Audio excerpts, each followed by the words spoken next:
Salmo 103, del 1 al 5, dice lo siguiente. Él es quien perdona todas tus iniquidades. Allí nos dice que Él es el que sana todas tus dolencias. Él que rescata del hoyo tu vida. El que te corona de favores y misericordias. El que sacia de bien tu boca, de modo que te rejuvenezcas como el águila. Si notamos, mis hermanos, es Dios la fuente de todas estas cosas. Dios es el que hace todo esto. Él te perdona, Él te sana, Él te rescata, Él te sacia de favores y misericordias. Por esta razón, debemos de nosotros practicar algo que se llama, no sé si lo hayan escuchado, algo que se llama la autopredicación. ¿Sí? Autopredicación. Nosotros debemos de ordenarle a nuestra propia alma, o sea, debemos de hablar con nosotros mismos. Ordenarle al alma, como dice el salmista, bendice alma mía a Jehová y bendiga todo mi ser su santo nombre. Bendice alma mía a Jehová y no olvides ninguno de sus beneficios. Porque es que nosotros necesitamos estar recordándonos los beneficios de Dios. Y yo creo que hoy Dios nos está llamando a nosotros a arrepentirnos del pecado de la ingratitud. Porque nuestra tendencia es a olvidarnos y muchas veces dar por sentado de que todo se nos debe. De que, como decía inicialmente, nuestros hijos tienen que estar bien, de que tenemos que tener comida en la casa, ¿sí? De que la nevera tiene que estar llena, de que tenemos que respirar, de que tenemos que hablar, de que todo tiene que funcionar. Yo creo que ninguno de nosotros hoy se levantó pensando si los riñones funcionaban bien, si el sistema circulatorio estaba en buen estado, si la presión, si el corazón, las glándulas, una cantidad de cosas que Dios nos ha hecho, nosotros ni pensamos en eso quizás, pero Dios las preserva y Dios nos sustenta y muchas veces nosotros pasamos por alto esas cosas y no damos gracias a Dios. Y déjeme decirte también, mi hermano, que la ingratitud genera orgullo.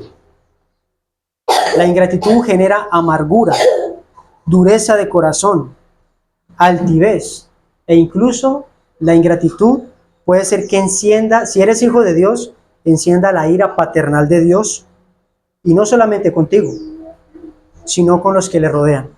Y eso fue lo que le pasó al rey Ezequías. En 2 de Crónicas 32, 24 al 25, dice lo siguiente. En aquel tiempo Ezequías se enfermó de muerte, y oró a Jehová, quien le respondió y le dio señal. Dice, mas Ezequías no correspondió al bien que le había sido hecho. Ezequías no le dio gracias a Dios, sino que se enalteció su corazón y vino la ira contra él, y no solo contra él, dice, y contra Judá y Jerusalén.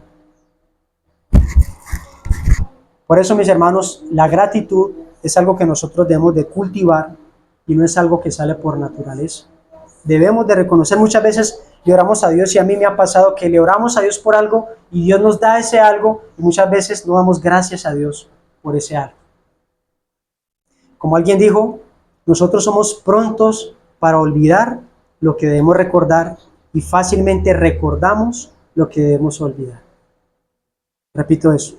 Nosotros somos prontos para olvidar lo que debemos recordar y fácilmente recordamos lo que debemos olvidar. Y por esta razón debemos atender a ese llamado de cultivar la gratitud. Y por último, mis hermanos, y para terminar, recordando nuevamente la historia que decía inicialmente de Thanksgiving Day, en inglés el Día de Acción de Gracias, muchos hoy en día difieren de que si se debe hacer un culto de acción de gracias o no, si realmente Dios lo manda o no. Indagando en este tema, me impresionó yo lo que encontré en la palabra de Dios y me llamó la atención, porque si hay un lugar especial para darle gracias a Dios, es aquí, en la casa de Dios, en la congregación. En el Antiguo Testamento, ya cuando David fue proclamado rey sobre Israel, porque inicialmente él fue ungido, pero tiempo después él fue proclamado rey, una de las cosas que David tuvo en su corazón es que el arca del pacto había sido abandonada hace 20 años, ya 20 años, y el arca del pacto, recordemos que tipificaba la presencia de Dios en su pueblo. O sea, de alguna manera, Israel había estado 20 años en la presencia de Dios. Y solamente es cuando David es proclamado rey, él manda a traer el arca. Pero cuando David manda a traer el arca, se da cuenta porque uno de los hombres que transportaban el arca se iba a caer y él la tomó por la mano y dice que a Dios le desagradó, porque no, eso tenía un orden mosaico. Dios le había unas órdenes a Moisés de cómo se tenía que trasladar el arca, cómo se iba a trasladar el tabernáculo. Y este hombre murió, este hombre Dios lo mató, solamente por tratar, por una buena intención, ¿sí? Porque es que las buenas intenciones también deben ir en acorde a los actos que Dios determina.